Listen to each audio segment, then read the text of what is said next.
రేవంత్ సర్కార్పై మాజీ మంత్రి హరీష్ రావు విరుచుకుపడ్డారు. ఇచ్చిన హామీలను కాంగ్రెస్ నెరవేర్చలేదన్నారు. కాంగ్రెస్ ఇచ్చిన 6 గ్యారంటీలు ఏమయ్యాయని ప్రశ్నించారు. రేవంత్ బ్లాక్మెయిల్ రాజకీయాలకు పాల్పడుతున్నారని మండిపడ్డారు. ఫీజు రియంబర్స్మెంట్ ఇవ్వకుండా, కాలేజీలను, ఆరోగ్యశ్రీ బకాయిలు ఇవ్వకుండా ఇటు ఆసుపత్రులను బెదిరిస్తున్నారని ధ్వజమెత్తారు. జూబ్లీహిల్స్ ఉప ఎన్నికల్లో కాంగ్రెస్ ను ఓడించాలన్నారు.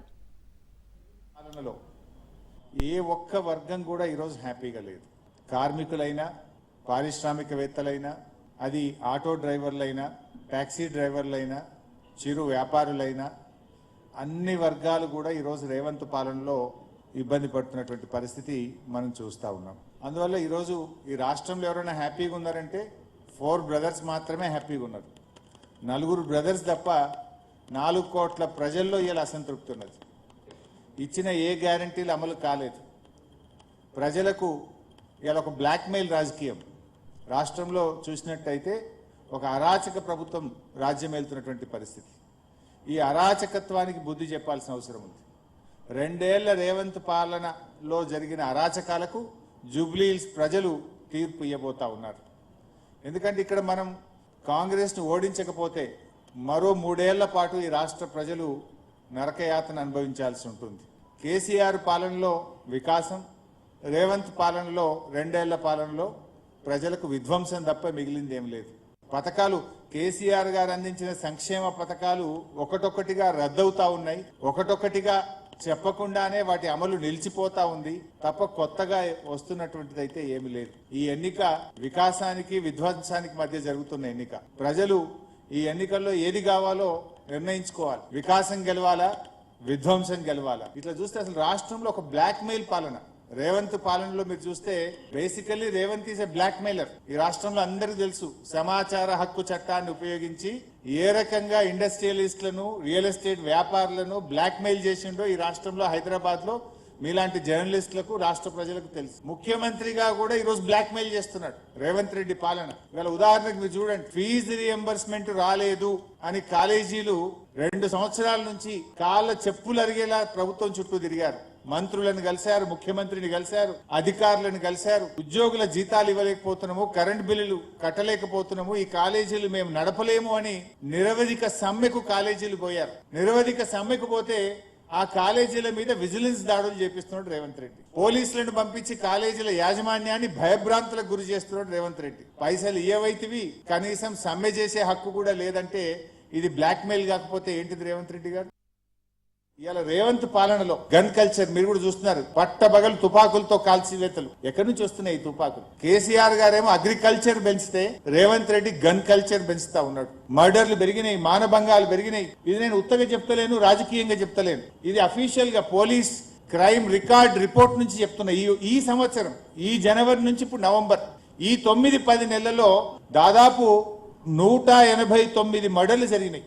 ఇందులో 88 మర్డర్లు నడి రోడ్డు మీద పట్టపగలు మర్డర్లు జరుగుతా ఉన్నాయి ఇలా హైదరాబాద్ లో. 1700 కిడ్నాప్లు, 123 రేప్ కేసులు, 1051 రాబరీస్, 6411 దొంగతనాలు. 2025 సంవత్సరంలో 12% మహిళల పట్ల నేరాలు పెరిగినాయి. గత ఏడాదితో పోలిస్తే అత్యాచారాలు 28% పెరిగాయి, కిడ్నాప్లు 26% పెరిగాయి. హైదరాబాద్ లో 41%, సైబరాబాద్ లో 60% క్రైమ్ రేట్ పెరిగింది. ఓవరాల్ గా తెలంగాణలో 22% క్రైమ్ రేట్ పెరిగింది. మరి ఈయననే హోంమంత్రి, ఈయననే ముఖ్యమంత్రి, ఈయనదే కదా బాధ్యత.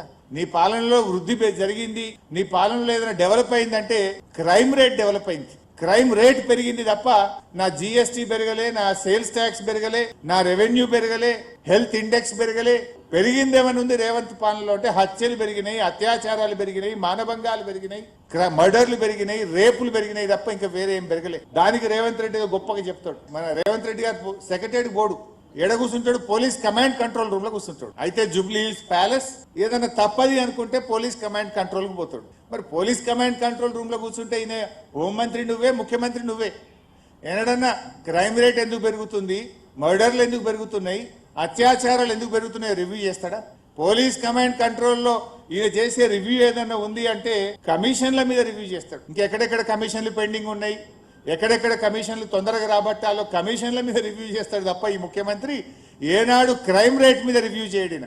చేసుంటే పెరగదు కదా క్రైమ్ రేట్.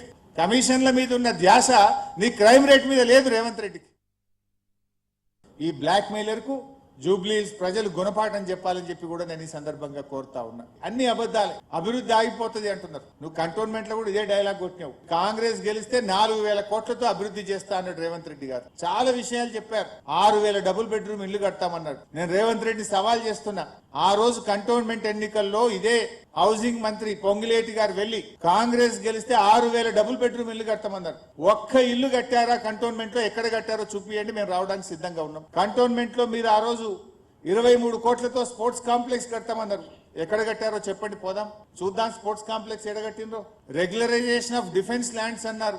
ఒక్కరికన్నా రెగ్యులరైజ్ చేసిండ్రా? పట్టా ఇచ్చిండ్రా? అంటే ఆనాడు అబద్ధాలు చెప్పి ప్రజలను మభ్యపెట్టి మీరు కంటోన్మెంట్ లో గెలిచిండ్రు. కంటోన్మెంట్ లో ఇవాళ పోయి చూస్తే అన్ని గుంతలు, ఎక్కడ చూసినా పాట్ హోల్స్ ఉన్నాయి. రాత్రి పూట పోతే వెలగని వీధి దీపాలు ఉన్నాయి. ఇంకింత చెడిపోయింది మీరు గెలిచిన తర్వాత.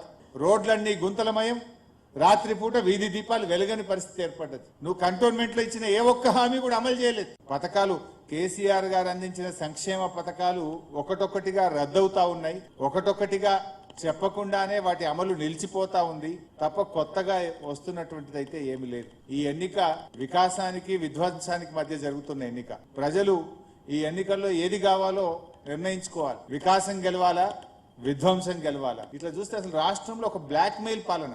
రేవంత్ పాలనలో మీరు చూస్తే basically Revanth is a blackmailer. ఈ రాష్ట్రంలో అందరికీ తెలుసు. సమాచార హక్కు చట్టాన్ని ఉపయోగించి ఏ రకంగా ఇండస్ట్రియలిస్టులను, రియల్ ఎస్టేట్ వ్యాపారులను బ్లాక్ మెయిల్ చేసిండో ఈ రాష్ట్రంలో, హైదరాబాద్ లో మీలాంటి జర్నలిస్టులకు, రాష్ట్ర ప్రజలకు తెలుసు. ముఖ్యమంత్రిగా కూడా ఈరోజు బ్లాక్ మెయిల్ చేస్తున్నాడు రేవంత్ రెడ్డి పాలన. ఇవాళ ఉదాహరణకు మీరు చూడండి, ఫీజు రియంబర్స్మెంట్ రాలేదు అని కాలేజీలు 2 సంవత్సరాల నుంచి కాళ్ళ చెప్పులు అరిగేలా ప్రభుత్వం చుట్టూ తిరిగారు.